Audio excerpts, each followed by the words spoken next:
everybody, it's Dory Ransom here with Be Great, Aligning Business Strategy with Soul and Spirit, coming up on our conference in Seattle, October 23rd through the 25th, and we're doing some speaker training.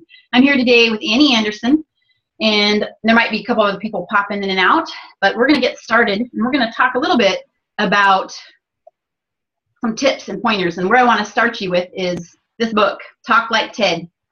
It's by Carmine Gallo.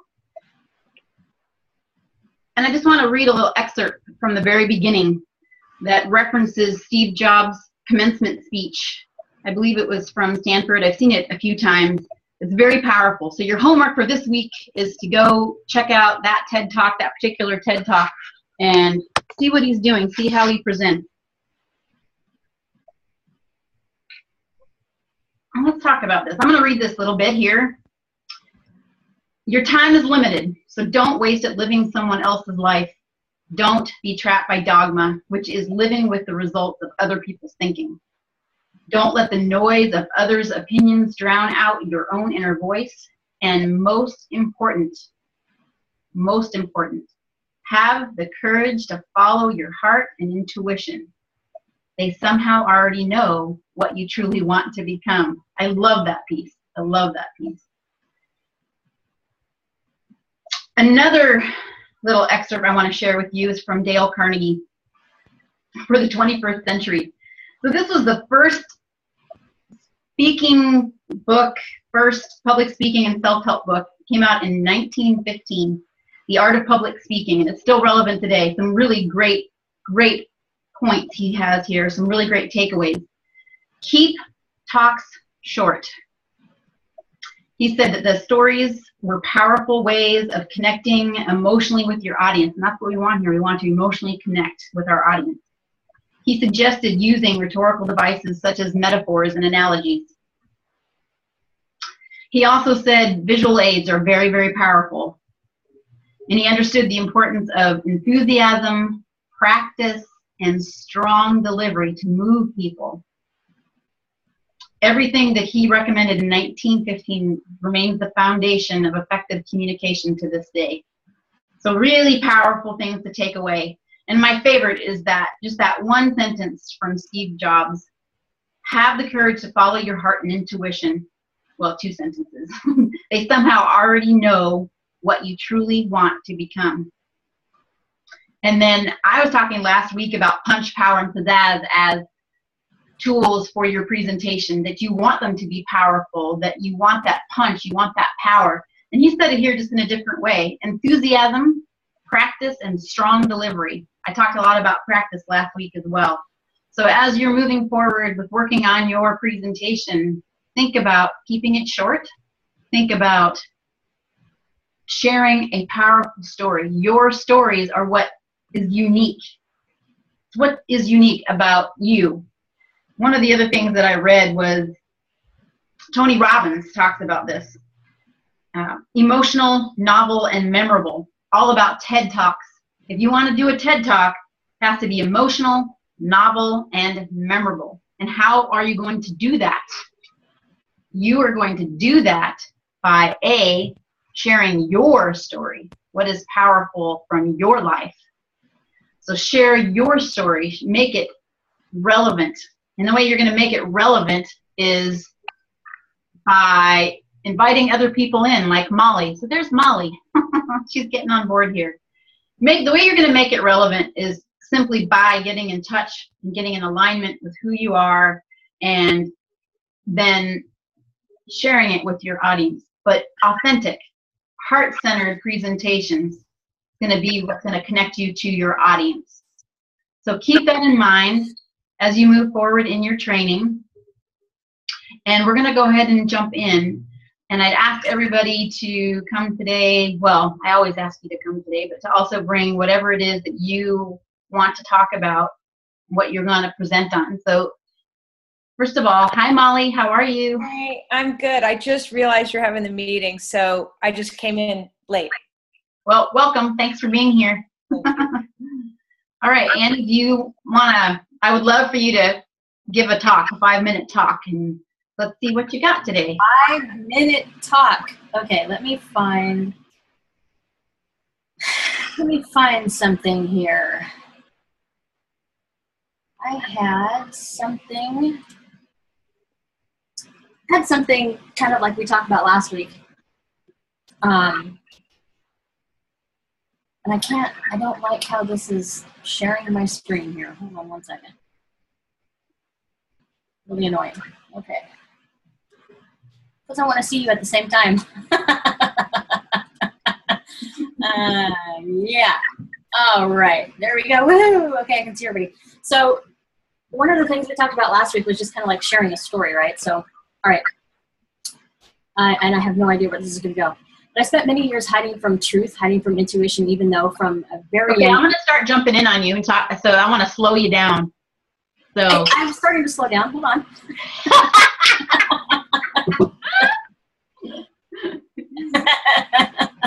Okay, I'll start over. All right. I spent many years hiding from the truth, hiding from intuition, even though from a very young age it had served me well. Somewhere along the line, though, I stopped listening. And so I ended up in an abusive relationship, one that sent me to jail instead of my abuser. And yet I still didn't listen. But it turned out that that was my wake-up call. And so in the ensuing years, I fought it. I still fought it. And I would have periods of time where I would go from one end of the spectrum all the way to the other end of the spectrum. And one time I would listen and the next time I wouldn't. And pretty soon, I began to tune into, you know what, if I really just listen to that, then everything in my life just flows so much better. If I tune into it, then what happens is I have all the answers. I mean, they really, truly are all within you. And sometimes you have periods where you need an outside voice, not necessarily to give you the answers, but to be a sounding board. Somebody where you can look to, and just because one of the things that I found that really has made the difference for me is speaking things out loud. And if I can go to my coach and I can say, hey, this is what's happening for me right now in real time, sometimes just saying it out loud is enough to create the answer. Sometimes just asking the question is enough to reveal the answer. And so I started really tuning into that. And what did that mean? Now it's sometimes I don't really even need to go and say it out loud to somebody else. But even so, it still helps, because the other thing that helps is when you share where you're at with other people and you tune into that and speak it out loud, it helps other people and it helps other people move forward, because we all have answers and we are all connected to the same source. But sometimes we need a smack upside the head to really listen. And so, you know, sometimes you're going to be the catalyst for somebody else. Sometimes what you say or the thing that's really real for you right now is going to be the thing that provides the fire or the fuel or the spark or the idea that somebody else needs. And so tuning into your intuition and sharing whatever it is and whatever is real for you is paramount to getting where you need to go. All right, that was so much better than last week. I can't even begin to tell you. That's okay. I know it was. Yeah, and that's what that's what we're looking for. That's what we're looking for. Let's see, who else is with us? Carolyn! Hey! Hi, Carolyn. Hi, hon. Sorry for I'm not sure what was going on, but it wasn't very fun, let me tell you. All right, well, you just missed a actually really nice delivery by Annie. She just did a talk on intuition. And yeah, what I can say about that, Annie, is that you slowed down, and it kind of sounded like you were, at the very beginning, it sounded like you might have been reading something. I don't know if you really were. Were you? Not necessarily, no. But there was something in front of you that you were looking at, you were distracted by. Kind of. Okay, I don't know what that means, and I'm not there to see, but I can tell you this, that it was obvious Well, yeah, of course it is this time. We're really sure, yeah. Well, no, and really, like, I get that we're in the beginning stages of training, and so I'm going to, those are the things, but it's also my job to point that out. Right. And when you go back and you look at that clip of that presentation, you're going to see it. You're going to see it. And at some point you switched into like a knowing, and you were more comfortable, and you were more impactful in your delivery. And there was humor. There was something that was very real. You were sharing something very real, and you were really starting to get into the power that I know that's inside of you. So yes. So the way that I'm going to approach this from this point out is that every time you give a talk, I'm going to tell you, whoever is how far away from being totally ready to get on stage and rock a TED Talk. So, if you got up today and you gave that speech today, you'd be really close, much closer than you were, like I said, last week, but you already know that. So thank you for your willingness to be vulnerable and share. Thank you for your willingness to take some feedback, and you're gonna be powerful. It's gonna be powerful. You already are powerful. Your presentation is going to be powerful. So thank you. Thank you. Anything you want to add? No, I just hope I can remember that long enough to actually like really tune into it and whatever, so that I can, I know that it will change. I know that it will change, but I want to make it stronger. So. Yep. And you'll get a chance to go back and take a look at it. So I should be able to get the recording downloaded today. Cool. All right. Okay. Anybody else want to give a talk today? I just have a question. Where's the link to that talk that when I was on last time? I'd like to go review that. I posted it in the speakers group on Facebook. Or wait, no, okay. I didn't. I sent you an email. I sent it through Facebook. So I just did the 4 of you guys, because I did not do it public, because I wanted you guys to be able to get in and take a look. So it's just in a Facebook message, just to you and Mama Shar and Annie and me. Okay, good. I'll take a look at that then. Kisty, I think. Oh, and Kisty. Yes, and Kisty. Yep. Okay. I might have to pop out here in about 15 minutes, just to let you know. Okay. Okay. Does anybody else want to give a presentation today? Anyone? Molly. Oh my God. I'm still like putting things in outline form, so I have my thoughts more organized, because when I start speaking, I go off on tangents. I get really excited. I'll tell stories for a long time. And so actually, if I'm giving an interactive workshop, I've got a PowerPoint that's going to go behind me so that I can keep track. But on the TED Talk, the 18-minute thing, I'm thinking about doing overcoming resistance. Great.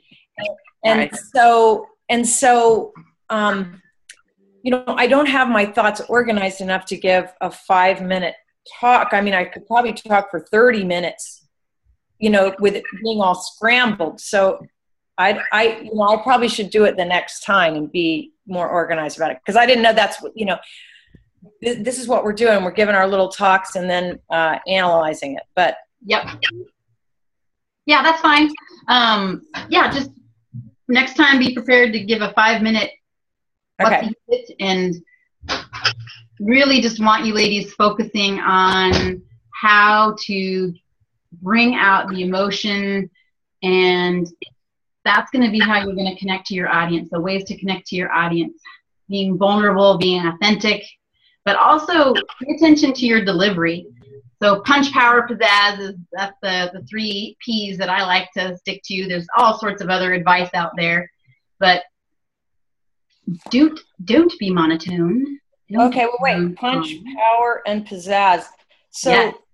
Even if I don't have something organized, could I just speak for a few minutes and see what that's like as far as like delivery, tone, et cetera, et cetera, et cetera?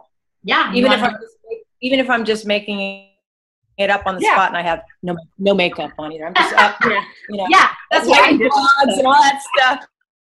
Don't make Annie this thing did it public. last week.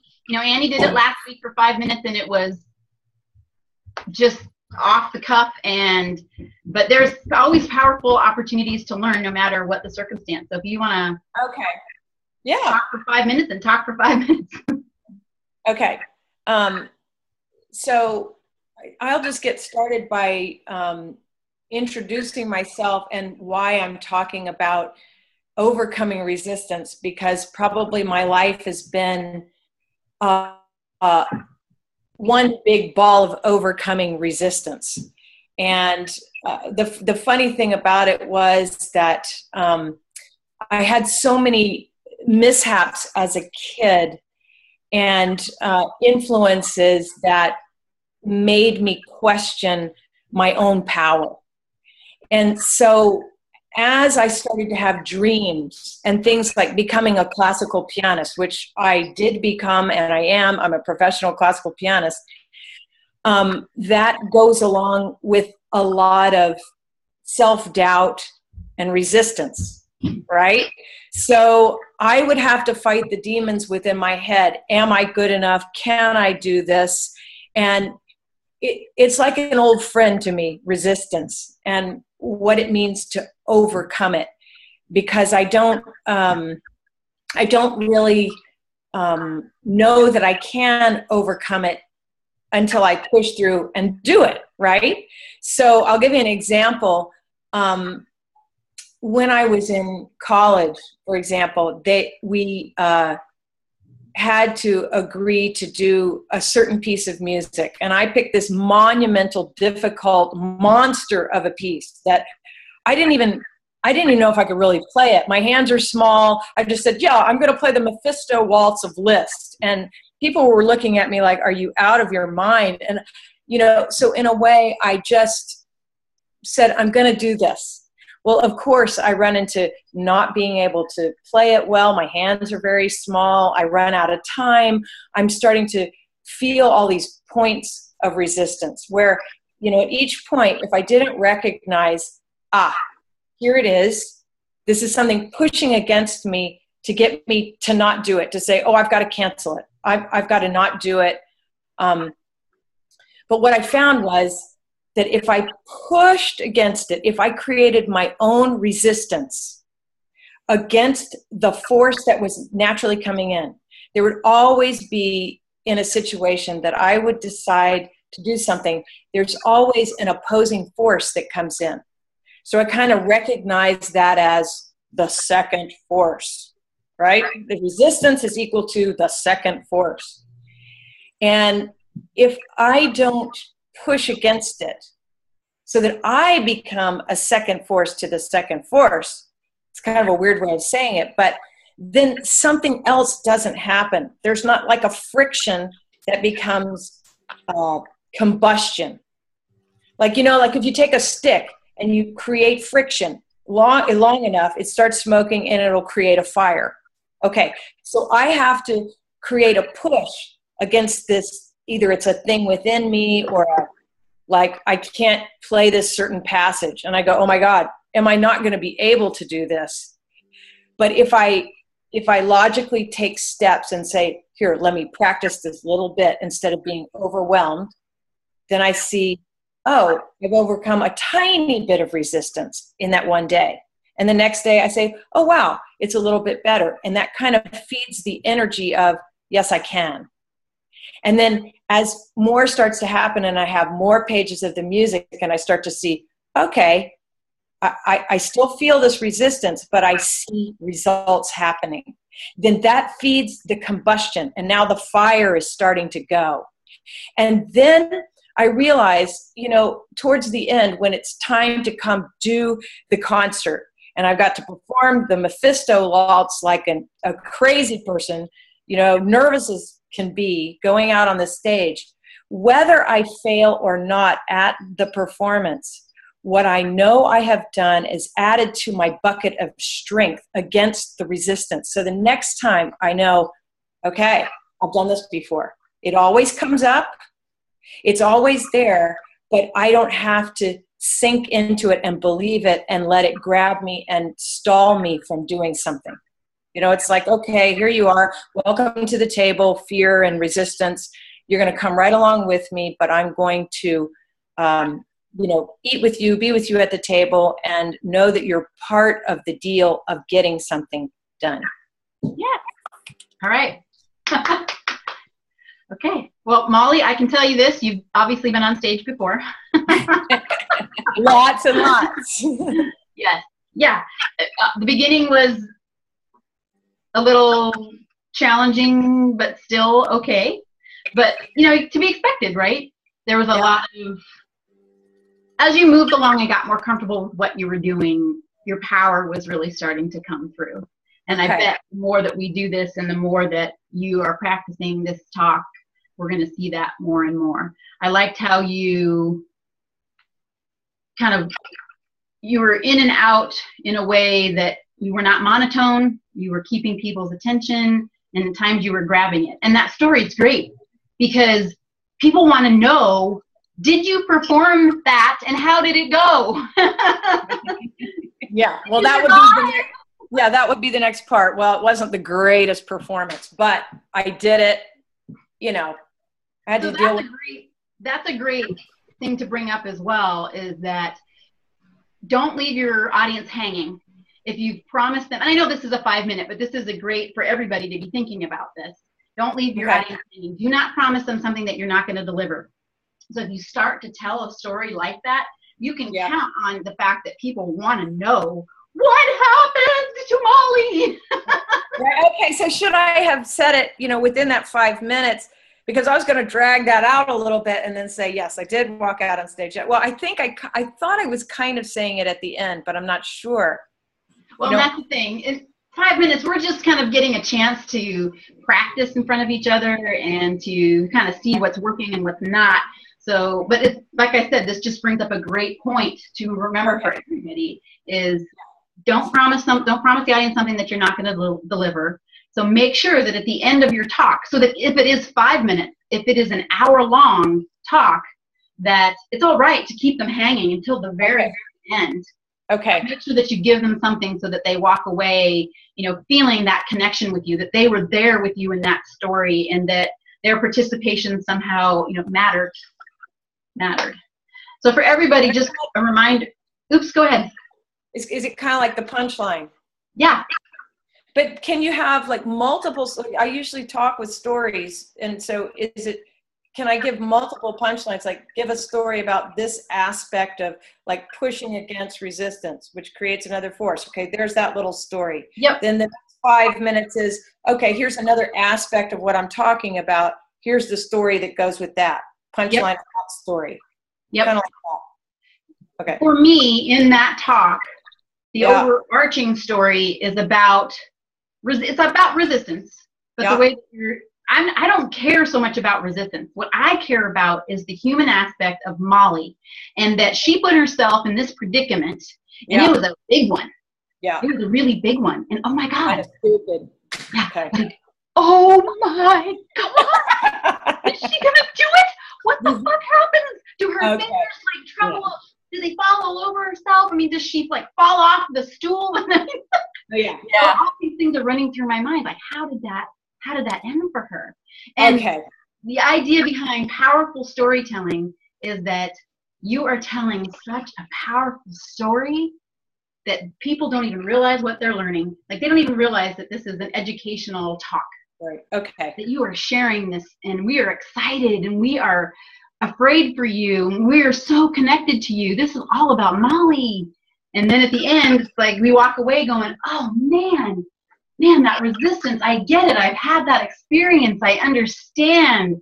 Okay. And they just feel so connected to you from the story, but also that piece about resistance, because we all face it. We've all been there in some way, shape, or form. Yeah. Okay. So it's not, so I could have given a few more details about the situation which would have made me so scared. And then, you know, that I was playing in a room with other pianists who were being judged, blah, blah, blah, blah, blah, which kind of creates even more of a tension. And then, yes, I do go out and do it. Yes, in my opinion, wasn't that great, but I still did it. And I learned something so hard the next time.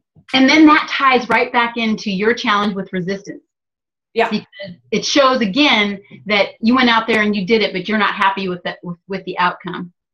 Right. So I got to get back on the horse. Yep. Okay. I see. Okay. That's really helpful. Yay! All right, awesome. Work in progress. Aren't we all? Always. Yeah. Yeah. So you guys just witnessed a 5-minute, improv, really. Yeah. That's great. That's great too, because for me, I taught for 10 years. Trust me, there was more than once that I was running, got behind and went to class without lecture notes and had to pull something out of thin air. And you get good at that. And the more comfortable you are with doing that, then, say you have all your notes for this talk and you don't want to take them with you anyway, but really that's what you want it to be, is a real genuine experience. And a lot of times any part of your talk, especially if you don't have notes, you're going to have to improv. And there's so much power in that. It's one more way to just be real and connect with your audience. Yeah, I mean, I've done it before. I've scrapped something and it just poured out of me and it was way better, but I guess it's better to have a plan. And then, I don't want to depend on, not being prepared. Right.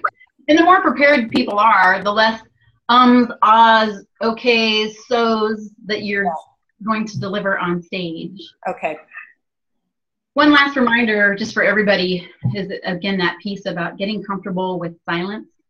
Don't feel that you need to fill silence with the the okays, the ahs, the so's. Okay. And it serves as a powerful tool of connecting with your audience. If you stop talking because you're gathering your thoughts, all of a sudden people notice that. And if they hadn't been paying attention, they're paying attention, or they're paying attention more closely. Because obviously you're thinking about something really powerful that you're going to share with them. Okay. All right. Carolyn, do you want to get up there and I have to go. I'm sorry, I have to go at 12. So I'll just be really quick though. I'll say a tip, and next time I'll be ready. But I follow Michael Port. I took a training from him at Creative Live. I don't know if you know him, but he's just amazing. Michael who? Michael Port, P-O-R-T, and he just did a Periscope this morning. That was amazing. And he's an actor, but I was in his live audience for, I'm sorry, I'm spacing on it. Anyways, it's basically about how to get clients and stuff like that. But now he put out a book called Steal the Show. And he really laid out exactly how you do a talk, what he calls a performance, actually. He says all of his talks are performances. So the first part is you tell your audience what you're going to cover, basically, or share. You're kind of like prepping them for that. And then you fill it with stories, the drama part of it. He did that, and that. And then so it's 3 parts. And then the last part is the sort of like, the resolution. So was it a happy ending? Was there a death? There's there's like these 3 parts to your performance or your story. Okay. And so what were your 2 parts then? A beginning, a middle, and an end. But there's the beginning is you're prepping your audience. You are going to share what to expect. So you're kind of priming them for what it is that they can expect you to talk about, which you did, Molly. And then you do the different parts where you're starting to build attention and start to feel like you were talking about, Dory, about getting people on the edge of their seat, wanting to know what happened with the recital. Yep. And then at the end, you tell them, you share what did happen, and you tie it all together. Yep. So he's really awesome, and I'm definitely going to get that book. It's called Steal the Show, because his stuff is amazing. I learned so much in his course. It was amazing. So you actually took his course? The whole course? 3 days at a live, Creative Live. We have that in Seattle. It's so awesome, you guys. If you ever want to be a part of their studio audience for these people that come in, you can volunteer. And so you get to work with these people like Tim Ferriss, and all these people come here to Seattle and do these trainings, and they record them, and then they throw them up as workshops that you can buy later. So anyway, I recommend following him on Periscope because he does a lot of really cool things. But I've got to go. So next time, is it going to be the same time every Monday then at 11? Yep.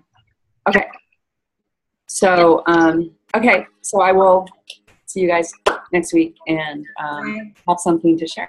Okay, sounds good. Love you. Thank you. Bye.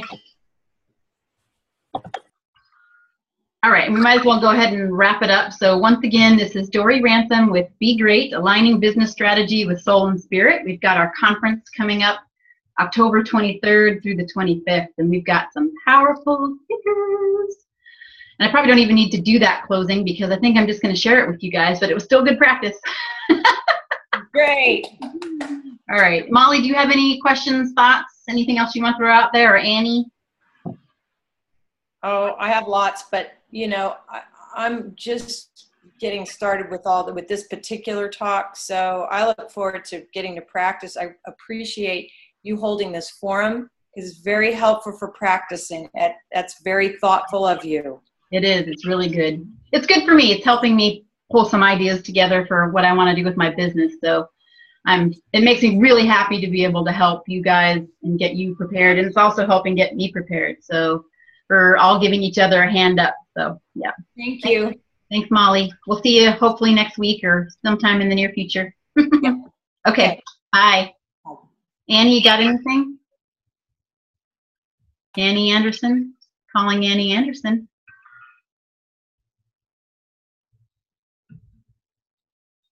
All right. Well, thanks everybody for being here. Hope you got something out of it. Mwah. Oh yeah, be great.